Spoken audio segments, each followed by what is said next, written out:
বাংলাদেশ যেখানে শ্রীলঙ্কার কাছে হেরে বসেছে সেদিনই মুদ্রার ভিন্ন পিঠ দেখালেন সাকিব আল হাসান। ক্যারিবিয়ান দ্বীপপুঞ্জের গায়ানায় দ্বিতীয়বারের মতো বসেছে গ্লোবাল সুপার লিগ, যেখানে সাকিব আল হাসান আসরের প্রথম ম্যাচেই ঝলক দেখালেন। দলের হয়ে শেষ পর্যন্ত লড়াই করে দুবাই ক্যাপিটালসকে এনে দিয়েছেন বিশাল পুঁজি। মাত্র 37 বল খেলে করেছেন দলের সর্বোচ্চ 58 রান করে অপরাজিত থাকেন সাকিব। দুবাই ক্যাপিটালসও পায় 7 উইকেট হারিয়ে 165 রানের বিশাল পুঁজি। শুধু সেখানেই শেষ নয়, বল হাতেও ভেলকি দেখান মিস্টার 75। নিজের প্রথম ওভারে কোনো রান না দিয়ে তুলে নিয়েছেন 2টি গুরুত্বপূর্ণ উইকেট।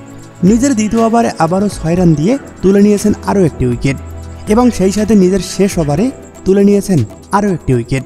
সব মিলিয়ে 4 ওভারে মাত্র 13 রান খরচায় তুলে নিয়েছেন 4টি গুরুত্বপূর্ণ উইকেট।